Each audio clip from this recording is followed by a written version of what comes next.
Answer बताइए sir, ये सब सारे क्वेश्चन का आंसर बताइए। एक एक क्वेश्चन का मेरे दोस्तों मैं निचोड़ करके बताऊंगा कि श्वेतंबर क्या है, दिगंबर क्या है, एक एक क्वेश्चन को मैं निचोड़ करके बताने वाला हूं। बस आप लोगों से रिक्वेस्ट करता हूं कि एक बार आप लोग कमेंट सेक्शन में कमेंट करें, जितना ज्यादा हो सके आप लोग शेयर करें। मैं आपके साथ हूं, तो आप भी मेरे साथ। आप लोग काफी वेट कर रहे थे कि सर हम लोग को सब्जेक्टिव क्वेश्चन कब बताएंगे। मेरे दोस्तों आप यूट्यूब में देखेंगे ना कि सारा जो यूट्यूबर होती है ना वो ऑब्जेक्टिव क्वेश्चन बताते हैं और सब्जेक्टिव क्वेश्चन बताते हैं, लेकिन ना के बराबर।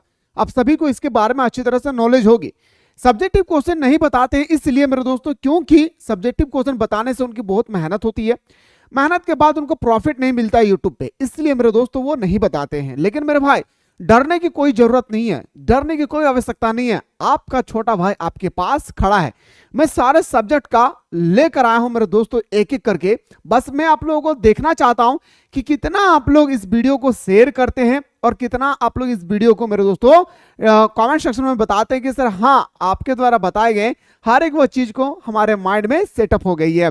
मेरे भाई जब भी मैं समझाऊंगा पूरा देहाती लैंग्वेज होगी, यानी मेरे दोस्तों रट्टा लगाने की कोई आवश्यकता नहीं है। सारा क्वेश्चन का आंसर आपको माइंड में मैं ठूस के जाऊंगा। लेकिन हाँ भाई वीडियो को स्किप करके देखेंगे तो फिर जीवन में कुछ नहीं हासिल कर सकते हैं। इसी के बाद मेरे दोस्तों जो भी स्टूडेंट्स हमारे साथ जुड़े हुए हैं और जो अभी तक जुड़े नहीं है क्रैश कोर्स में, तो फटाफट आप लोग प्ले स्टोर से मिसाइल क्लासेस के आपको डाउनलोड कर लेंगे और डाउनलोड करने के बाद क्रैश कोर्स को ज्वाइन कर लेना है।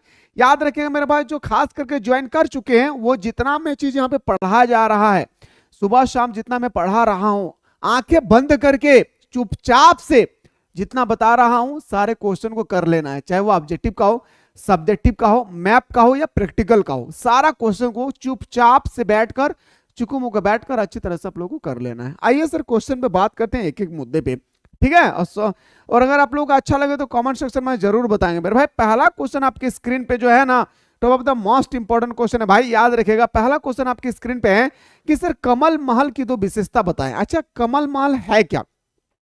यह क्वेश्चन अक्सर मेरे दोस्तों 2 मार्क्स का पूछा जाता है कि कमल महल किसे कहते हैं और इसकी 2 विशेषता बताइए। आइए सर बात करते हैं कमल महल। विजयनगर में स्थित एक सुंदर महल है भाई। ये जो हमारा कमल महल है ना ये विजयनगर में एकदम एक सुंदर सा महल है भाई, जिसे कमल महल या लोटस कमल भी कहा जाता है। याद रखिएगा इसी कमल महल को हम लोग या तो लोटस महल कहते हैं या तो हम लोग कमल महल कहते हैं। इसको याद रखिएगा। ये कहां पर स्थित है तो बताएंगे मेरे शेरों सरनियों, ये विजयनगर साम्राज्य जहां थी वहीं पे ये स्थित है। इस महल का प्रयोग राजा और उनके परिवार द्वारा ही किया जाता था, यानी मेरे दोस्तों आम पब्लिक इसका उपयोग नहीं कर सकते थे। आम पब्लिक जैसे आप हो गए, मैं हो गया हूं, हम लोग आम पब्लिक है, इसका उपयोग वहां विजयनगर साम्राज्य के जो लोग होते थे ना इसको उपयोग नहीं कर सकते थे। इस महल में सिर्फ रहने का अधिकार वह व्यक्ति को था जो उस साम्राज्य का मालिक होता था। याद रखिएगा यह एक परिषदनीय सदन था और यहाँ राजा अपने सलाहकार से मिला करते थे। और मेरे दोस्तों जो राजा को उत्तराधिकारी होते थे, जिसे एक सुने हैं ना कि प्रिंसिपल का भी एक वॉइस प्रिंसिपल होता है ना, जो उनके कामों को सुनते हैं, इसी तरह से राजा का एक उत्तराधिकारी होती थी। राजा जो भी अपने उत्तराधिकारी को कहते थे या उत्तराधिकारी जो अपने राजा को कहते थे ना मेरे भाई, वो सारे बातें कमल महल में ही होता था। यह था सर इनकी विशेषता। इसमें आपको मात्र 2 मार्क्स का मिलेगा। मैं उम्मीद करता हूं मेरे भाई कि अगर आप लोग अच्छी तरह से सुन लिए हैं 1 मिनट के अंदर में 2 मार्क्स आप लोगों का फिक्स हो गई। और मेरे जितना क्वेश्चन हो गए मेरे भाई याद रखिए तीर की तरह चुभेगी आपके एग्जाम पे, तीर की तरह। आइए सर क्वेश्चन में बात करते हैं। जो हमारा क्वेश्चन है सर कि अशोक के धम्म से आप क्या समझते हो। जो हमारा अशोक है दादा, ये अशोक दादा हम लोगों को क्या कहना चाहते हैं मेरे भाई। अशोक आप सभी को पता है कि अशोक ने कलिंग युद्ध की किए थे, कलिंग युद्ध किया था, याद रखना है भाई 261 ईसापुर में। कलिंग युद्ध के बाद अशोक के जीवन पूरी तरह से बदल गई थी। उन्होंने धर्म, याद रखे, उन्होंने युद्ध घोष की जगह उन्होंने धर्म घोष को अपनाया। यानी उन्होंने आज से वादा किया था कि आज के बाद मैं कभी युद्ध नहीं करूंगा और आज से मैं धर्म के बारे में प्रचार प्रसार करूंगा। कौन से धर्म के बारे में? बौद्ध धर्म के बारे में। और दोस्तों उन्होंने लोगों के नैतिक उत्थान के लिए, लोगों के कल्याण के लिए दिन रात मेहनत करते रहे। लोगों को उत्थान के लिए मेरे दोस्तों कई नहर खुदवाए, कई स्तूप बनाए, कई मंदिरों का निर्माण करवाएं, साथ ही साथ मेरे दोस्तों जो गरीब बंदे होते थे उसको भोजन भी खिलाएं। ऐसे हमारा था अशोक। कब इसका जीवन परिवर्तन हुआ? याद रखिएगा कलिंग युद्ध के बाद। अशोक के धम्म का मतलब है प्रजा के नैतिक और सामाजिक सुधार के लिए बनाए गए नियम इसके मुख्य तत्व थे भाई। याद रखिएगा, अशोक ने जैसे बुद्ध धर्म को अपनाया, बुद्ध धर्म को अपनाने के बाद उन्होंने ठान लिया कि आज के बाद युद्ध नहीं करेंगे और आज से मैं सामाजिक कल्याण करूंगा, लोगों के नैतिक उत्थान के लिए मैं काम करूंगा। जैसे कुआं खुदवाना, नहर बनवाना, बहुत सारे काम उन्होंने किया था। जैसे पहला अहिंसा, जैसा लिखा हूं वैसा ही लिखना है। अहिंसा, इंसानों, जानवरों और पेड़ पौधे की हत्या से रोकना। अहिंसा का मतलब होता है मेरे भाई कि इंसानों, जानवरों और पेड़ों को हत्या से रोकना। यानी लोग कहते थे, आंसू कहता था कि मेरे दोस्तों आप कभी भी कोई भी जीव जंतु हो, पेड़ पौधे हो, इसकी हत्या ना करना। पहला पॉइंट था सर अहिंसा। दूसरा सर आदर, सभी धर्मों का सम्मान करो। जो बौद्ध धर्म का है उनका भी सम्मान करो, जो जैन धर्म का है उसका भी सम्मान करो, जो मुस्लिम है, जो सिख है, जो हिंदू है, सारे धर्म के प्रति अपने दिल में क्या रखो, स्नेह रखो। को भी कभी भी अपने धर्म के प्रति सांप्रदायिकता नहीं फैलाना है, सभी धर्मों को समान रूप से देखो। दूसरा पॉइंट था। तीसरा था सर नैतिकता, सही आचरण और नैतिक जीवन की जीने पर जोर। मेरे दोस्तों नैतिकता का मतलब होता है, बोलता है ना कि तुम्हारा कैरेक्टर सही नहीं है। आप अक्सर हम लोग सुनते हैं गांव देहात में कि देखो ना वो फलाना का लड़का का कैरेक्टर सही नहीं है, शराब पीता है। लेकिन मेरे दोस्तों हमारा जो अशोक थे उन्होंने कहा कि अपना कैरेक्टर को इस प्रकार बना के रखिए ताकि 10 को लोग आपको देखकर आपके बताए हुए बातों को हासिल करे और कुछ नया नया चीज सीखे, ये बताया गया था सर। चौथा पॉइंट में बताएगा सत्य बोलो, हमेशा सत्य बोलो, लोगों के सामान को देखकर लालच ना करो, अपने लिए मेहनत करो, लोगों का ईमानदारी और सत्यवादी बनने के लिए प्रेरित करना। लोगों को हमेशा बोलते थे कि हमेशा सत्य बोलना सीखो, कभी झूठ ना बोलो, दूसरे के सामान को देखकर लालच ना करो, यह भी एक प्रकार का क्या है भाई, अपराध है। यह था सर हमारा अशोक के धम्म, याद रखेगा भाई। मैं उम्मीद करता हूं मेरे भाई अगर इतना अच्छी तरह से कर लिए तो ये 3 मार्क्स आपको 100% फिक्स हो गया भाई। याद रखेगा ऐसा ही क्वेश्चन आएगा। अगर अच्छा लगे कि सर हाँ आप जो समझा रहे हैं वो हम लोगों को बहुत अच्छी तरह से समझ में आ रही है, तो मेरे दोस्तों एक बार कमेंट सेक्शन में बताएंगे कि सर आप जो भी चीज हम लोग को समझा रहे हैं सारा चीज हम लोग को अच्छी तरह से समझ में आ रहा है, तो मेरे दोस्तों मुझे इससे मोटिवेट मिलेगी। और आप लोग शेयर करना ना भूले भाई। मंगल पांडे का संक्षिप्त परिचय लिखे। अभी प्री बोर्ड का आप लोगों का एग्जाम हुआ है ना भाई, वहां पे देखेंगे मंगल पांडे के बारे में क्वेश्चन आया था, है ना। तो देखिए मंगल पांडे भारतीय सैनिक थे। कब सैनिक थे भाई, याद रखें 1857 के क्रांति में भूमिका निभाने वाले ये हमारा एकमात्र सैनिक था जिन्होंने सबसे पहले कहा था कि मैं अपने मुंह से चर्बी से करतूस को हटाने वाला नहीं हूं, आप मुझे नौकरी में रखे या ना रखे कोई दिक्कत नहीं है भाई, ठीक है। तो मंगल पांडे भारतीय सैनिक थे जिन्होंने 1857 के विद्रोह की शुरुआत की थी। वह भारतीय सैनिक सेना के सदस्य थे, यानी भारत का जितना भी सैनिक होते थे ना भाई उसका जनरल कर्नल हुआ करता था कौन, हमारा मंगल पांडे।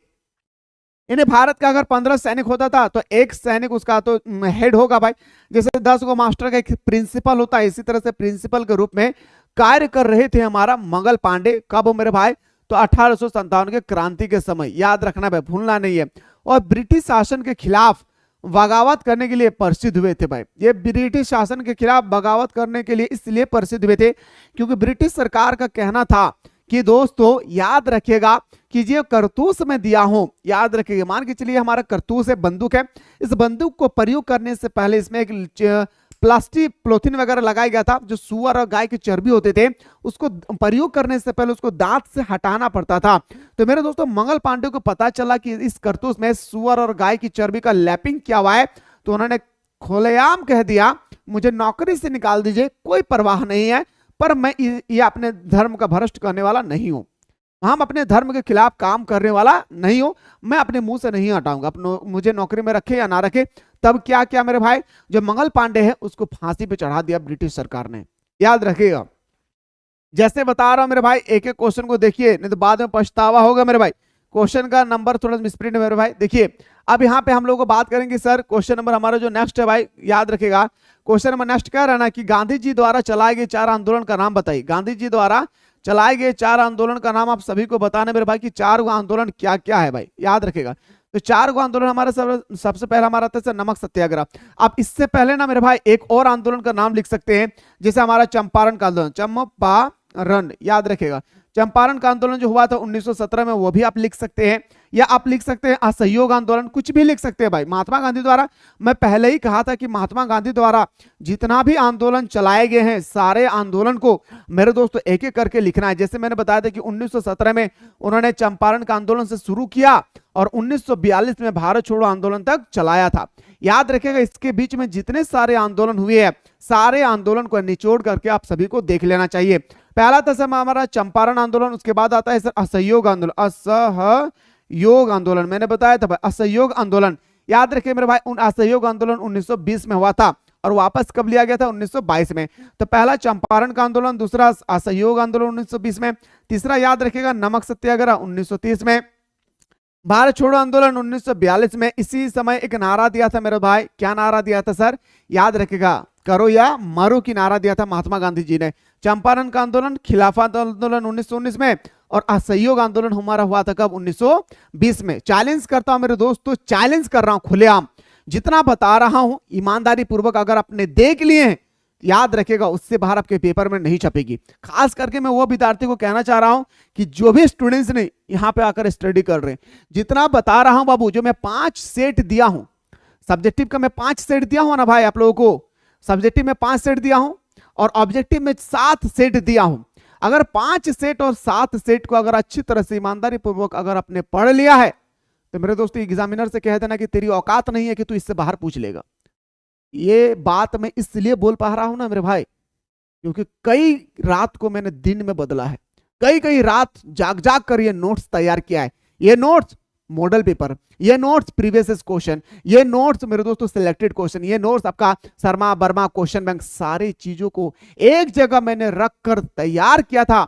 और तैयार करने के बाद अपने हाथों से नोट्स लिखा, उसके बाद इसको टाइपिंग करवाया, तब जाकर मैं आप लोगों को स्टडी करा पाया भाई। इतना आसान नहीं है जितना आसान आप लोग सोच रहे भाई, ठीक है। बस जितना आप लोगों को मैं बताया हूं, वहां जाकर जल्दी से सारा स्टूडेंट्स एक कोई गेस्ट पेपर लेने की आवश्यकता नहीं है, जितना मैं बताया उतना आप लोगों को कर लेना भाई, ठीक है। चलिए अगला क्वेश्चन पे आते हैं सर, क्वेश्चन नंबर नेक्स्ट पे आते हैं। क्वेश्चन नंबर नेक्स्ट सर कि सिंधु घाटी सभ्यता के 2 प्रमुख स्थलों और उनके उत्खननताओं का नाम बताएं। पहला मेरे भाई हड़प्पा, दयाराम साहनी ने कराया था 1921 में, और एक था सर हमारा मोहनजोदाड़ो जो 1922 में रखलदास बनर्जी, याद रखिए 1922 में रखलदास बनर्जी के द्वारा। उम्मीद करते हैं मेरे भाई कि आप लोगों को ये क्वेश्चन भी अच्छी तरह से समझ में आ गया होगा। अब आते हैं सर कार्बन 14 विधि क्या है। ये क्वेश्चन आपके पेपर में 3 मार्क्स का आएगा, एग्जाम देकर लौटिएगा और बताइएगा सर ये क्वेश्चन नहीं आया है। क्या कहा मैंने कि एग्जाम देकर लौटिएगा और बताइएगा कि सर ये क्वेश्चन नहीं आया है, फिर देख लूंगा, ठीक है। तिथि निर्धारण कार्बन 14 विधि क्या है मेरे भाई, याद रखेगा। अच्छा एग्जाम्पल में बोलूं मेरे भाई, जैसे हम लोग आज कोई भी फल 5 दिन 6 दिन हो जाती है ना, तो हम लोग कैसे पता चलता है कि 3 दिन 4 दिन हो गया, तो हम लोग सूंघ के देखते हैं, देखो ना गंदा गंदा गंद कर, हट 5-6 दिन हट फालतू का एकदम 5-6 दिन हो गया यार, ये गंदा गंदा गंद कर रहा है। लेकिन मेरे दोस्तों हजारों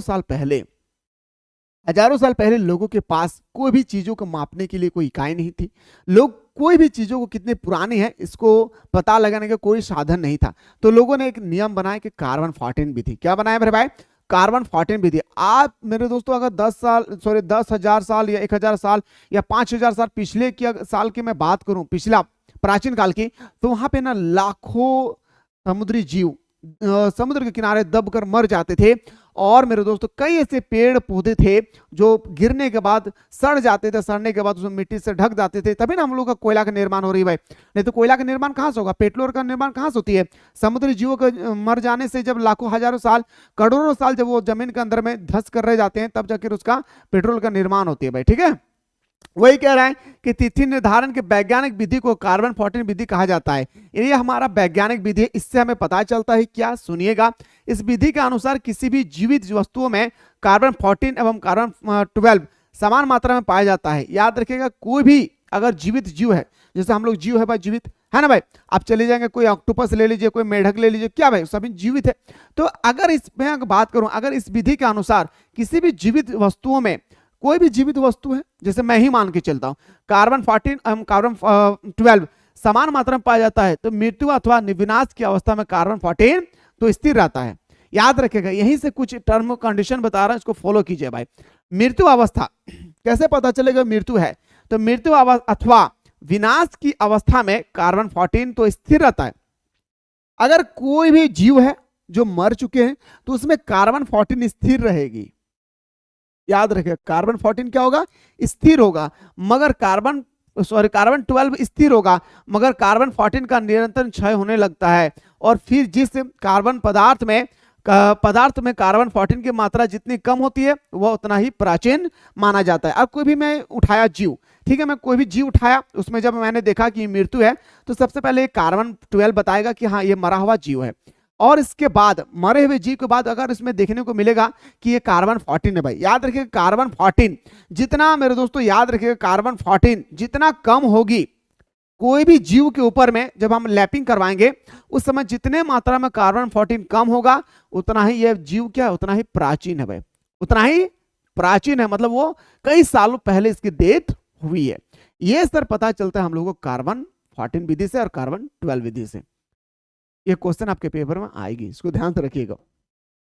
मोहनजोदड़ो के अन्नागार याद रखेगा, मोहनजोदड़ो में जो अन्नागार होते हैं, मैं अस्नागार के बारे में बात नहीं कर रहा हूं भाई, ठीक है, अन्नागार के बारे में बात कर रहा हूं। मोहनजोदड़ो में एक विशाल अन्नागार मिला, इसमें 6 कमरों की 2 कतारें हैं भाई। एक घर मेरे दोस्तों 6 याद रखे कमरा है भाई, 6 कमरा है भाई, ठीक है, 2 कतारों में है। 2 कतारों का मतलब समझ में आया मेरे भाई कैसा है, तो मैं पिक्चर के साथ बता रहा हूं ताकि आपको माइंड में धंस जाए। इस तरह से मेरे दोस्तों बना हुआ है भाई, याद रखिएगा, इस तरह से बना हुआ 2 कतारों में, याद रखेगा। 6 वो घर हुआ, देखिए मेरे भाई 1 2 3 4 5 6 घर था।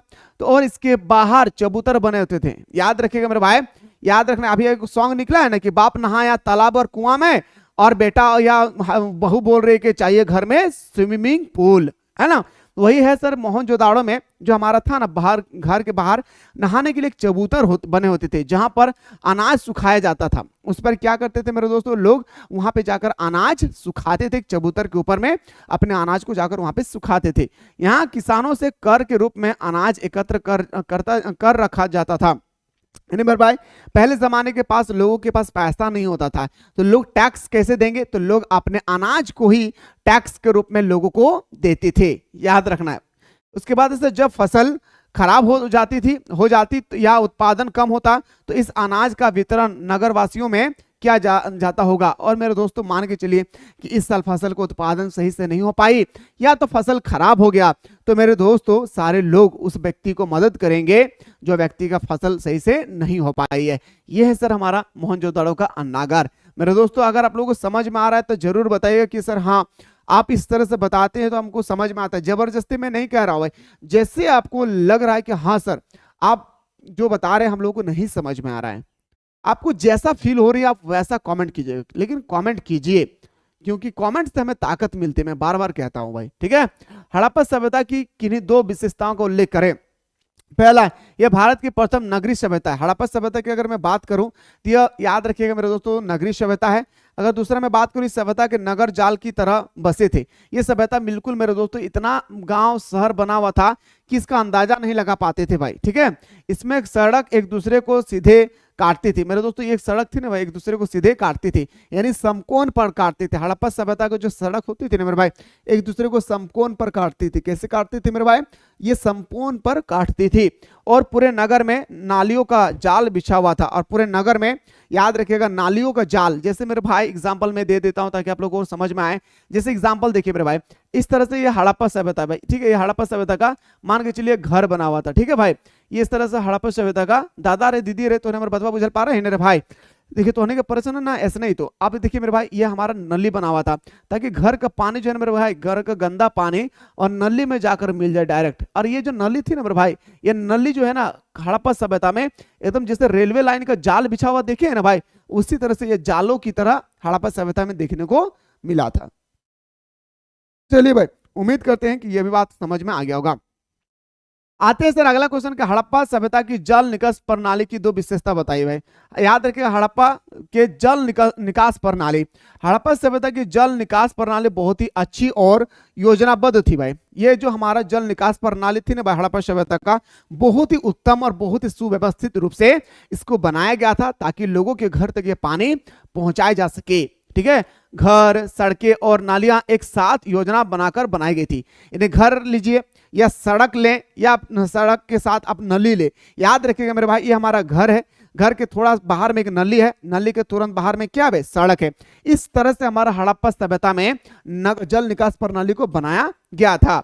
याद रखिएगा भाई, जैसे सड़कें सीधे एक दूसरे को काटती थी, जैसे सड़कें मेरे दोस्तों मैंने अभी जस्ट बताया कि एक दूसरे को काटती थी, वैसा ही नालियां भी एक दूसरे को काटती थी। वैसा भी नाली को क्या करते थे मेरे भाई, एक दूसरे को क्या करते थे, काटते थे। इस तरह से नली को भी एक दूसरे से क्या करते थे, काटते थे, समकोण पर काटती थी। घरों का पानी पहले गली की नली में जाता था और फिर वहां से मुख्य नली में जाकर चले जाते थे। नली के माध्यम से गंदा पानी बाहर निकलकर घरों से वो कहीं और वेस्ट हो जाते थे। इस तरह से मेरे दोस्तों आपकी परीक्षा में इस तरह से क्वेश्चन आएगी कि सर हमें बताइए कि हड़प्पा सभ्यता में जल निकास प्रणाली के बारे में विवेचना करें, तो आपको उत्तर भी वैसा ही लिखना है जैसे मैंने अभी आप लोगों को बताया है। उम्मीद करते हैं मेरे दोस्तों कि आप लोग अच्छी तरह से इसको समझ रहे होंगे और लिख भी रहे होंगे। पुरातत्व से आप क्या समझते हैं मेरे शेरों सरनियों, 2 मार्क्स का कोई क्वेश्चन आए या ना आए, लेकिन 100% ये क्वेश्चन आपके पेपर में आएगी। क्या आएगी भाई, कि खुदाई के दौरान जो चीजें मिलती है, अगर उसने इतिहास के बारे में पता चलता है तो उसी को पुरातत्व कहते हैं। एग्जाम्पल मान के चलिए मेरे दोस्तों, ये हमारा जमीन है, मैं जमीन के अंदर में कुछ खोद रहा हूं। मान के चलिए मेरे दोस्तों, मैं जमीन के अंदर में क्या कर रहा हूं, खोद रहा हूं। ठीक है, खोद रहा हूं। हाँ देख रहे हैं ना भाई, हाँ देखिए गड्ढा भी हो रहा है, देखिए नहीं दिखाई दे रहा है, अरे गड्ढा हो रहा है भाई, देखो देख कितना गड्ढा कर दिया। गड्ढा के दौरान मेरे दोस्तों अगर मुझे मिल गया, यहाँ पे एक याद रखेगा, यहाँ पे एक चीज मिल गया मुझे, एक गोल्डन कुछ भी मिल गया, ठीक है। जब मैं इसको ऊपर उठाऊंगा भाई, इसको खींच के ऊपर उठाता हूँ, ये हमारा ऊपर उठ गया। ऊपर उठने के बाद इसको पढ़ने के बाद मेरे दोस्तों अगर इतिहास का पता चलता है, इसको पढ़ने के बाद अगर हमको इतिहास का पता चलता है तो इसी को हम लोग पुरातत्व कहते हैं। सिंपल सा फंडा है, उम्मीद करते हैं समझ में आ गया होगा। खुदाई के दौरान जो चीज मिलती है, खुदाई की है जो चीज मिला, अगर उससे इतिहास के बारे में पता चलता है तो इसी को पुरातत्व कहते हैं। समझ में आ रहा है तो जरूर बताइएगा कि सर हाँ समझ में आ रहा होगा, आप बताते चलिए। सिंधु घाटी सभ्यता को हड़प्पा सभ्यता क्यों कहा जाता है, आखिर क्या कारण है? तो सिंधु घाटी सभ्यता को हड़प्पा सभ्यता इसलिए कहा जाता है क्योंकि हड़प्पा नामक स्थान पर ही 1921 में दयाराम साहनी ने सिंधु घाटी सभ्यता का उत्खनन करवाया था, इसलिए इसका नाम हड़प्पा सभ्यता पड़ा। नहीं समझ में आया? आइए सर मैं आपको समझाता हूं कि सिंधु घाटी सभ्यता को हड़प्पा सभ्यता क्यों कहा जाता है। सिंधु घाटी याद, हड़प्पा सभ्यता को सिंधु घाटी सभ्यता इसलिए कहा जाता है क्योंकि मेरे दोस्तों हड़प्पा सभ्यता की खोज एक सिंधु नदी के तट पे हुई थी, इसी कारण से हड़प्पा सभ्यता का नाम सिंधु घाटी सभ्यता के रूप में जाने लगा। बस हो गया फंडा, राइट। बस इतना लिख देना है, 3 मार्क्स सबको मिल जाएगा, इतना ही लिखना है मेरे भाई, याद रखना जितना मैं बताया हूं, ठीक है। चलिए सर अगला क्वेश्चन पाइए। मोहनजोदाड़ो के विशाल स्नानागार, 100% यह क्वेश्चन आपके पेपर में आएगी। कितना परसेंट भाई? याद रखिएगा 100% आपके पेपर में यह क्वेश्चन आएगी ही आएगी, याद रखिएगा आएगी ही या आएगी। आइए सर, मोहनजोदाड़ो का विशाल स्नानागार पक्की ईंटों से बना है, बिल्कुल सही बात है भाई। मोहनजोदाड़ो का जो स्नानागार है भाई वो पूरी तरह से पक्की ईंटों से बना है और यह बहुत सुंदर है भाई। याद रखिएगा आज भी मेरे दोस्तों ये जो चबूतर की तरफ बनाए गए ना मेरे भाई, इसमें उत्तर से दक्षिण में उतरने के लिए सीढ़ियां बनाई गई भाई। उत्तर से दक्षिण में उतरने के लिए क्या बनाए गए भाई? याद रखिएगा सीढ़ियां बनाई गई, याद रखना मेरे भाई, क्या बनाया गया? सीढ़ियां बनाई गई है। मोहनजोदाड़ो का विशाल स्नानागार पक्की ईंटों से बना है और यह बहुत ही सुंदर है। इसके दोनों सिरों पर पानी में उतरने के लिए सीढ़ियां हैं। इसको उत्तर से दक्षिण की ओर इसमें उतरने के लिए मेरे दोस्तों सीढ़ियां बनाया गया है। क्या बनाया गया? सीढ़ियां। याद रखना है भाई, चारों ओर छोटे छोटे कमरे भी है और इसके चारों ओर मेरे भाई छोटे छोटे कमरे भी है। याद रखिए इसके चारों ओर अगर मैं बात करूं तो चारों ओर छोटे छोटे क्या है? कमरे भी है। यह स्नानागार शायद धार्मिक स्नान के लिए इस्तेमाल होता था। याद रखिएगा जो हमारा स्नानागार है यह धार्मिक अवसर में कोई भी पूजा पाठ वगैरह जो भी धर्म के रूप में पूजा पाठ होती थी ना, उसी समय इसका इस्तेमाल किए जाते थे। उसी समय सारे लोग सिंधु घाटी सभ्यता के लोग आते थे, मोहनजोदड़ो के विशाल स्नानागार नहाते थे, स्नान करते थे और उसके बाद वो पूजा पाठ में लग जाते थे। याद रखिएगा जैसे हमारा होता है ना भाई, कौन सा त्योहार है भाई? छठ पूजा। जैसे हम लोग जाते हैं ना नदी के किनारे, तालाब के किनारे, नहरों के किनारे, ठीक इसी तरह से मेरे दोस्तों हड़प्पा सभ्यता में भी कोई ऐसा त्योहार होता होगा जब नहाने के लिए मोहनजोदड़ो का विशाल स्नानागार का उपयोग करते थे। ये पूरे पक्की ईंटों से बनाया गया था, याद रखना भाई। इसकी गंदी पानी को निकालने के लिए एक मेरे दोस्तों नली बनाया गया था ताकि हमारे विशाल स्नानागार के पानी जो गंदा पानी वो बाहर निकल जाए। और इसी के आसपास में एक कुआं खोदाया गया था मेरे दोस्तों, जो कुएं के पानी से इस हमारा जो विशाल स्नानागार है इसमें पानी लाया जाता था एक नली के माध्यम से। याद रखिए यह विशाल स्नानागार शादी धार्मिक स्नान के लिए इस्तेमाल होता था, क्योंकि भारत में धार्मिक स्नानों में रस्मों में स्नान करना बहुत महत्वपूर्ण है। अगर मैं बात करूं भारत में के धार्मिक, कोई भी धार्मिक हो, धार्मिक रस्मों में स्नान करना बहुत ही महत्वपूर्ण था। यहाँ गर्म और ठंडा दोनों की तरफ पानी उपलब्ध थे। और जो हमारा विशाल स्नानागार थे मेरे भाई, इसमें हम अगर मैं बात करूं, इसमें हमारा ठंडा पानी भी था और गर्म पानी भी थी। लोग जैसे मौसम होती थी, मौसम के अनुसार वैसे पानी में वो नहाया करते थे। ये था सर मोहनजोदड़ो का हमारा, याद रखिए, हड़प्पा सभ्यता का विशाल स्नानागार, जो आपके पेपर में मेरे दोस्तों 3 मार्क्स का 100% क्वेश्चन आएगी। याद रखिएगा 3 मार्क्स का 100% क्वेश्चन आएगी। अब आते हैं सर मौल्यकालीन इतिहास के प्रमुख स्रोतों का उल्लेख करें, फिर हम लोग बात करेंगे सर कलिंग युद्ध का अशोक के जीवन पर क्या प्रभाव पड़ा। 100% आपके पेपर में ये क्वेश्चन देखने को मिलेंगे कि कलिंग युद्ध के बाद अशोक के जीवन पर क्या प्रभाव पड़ा।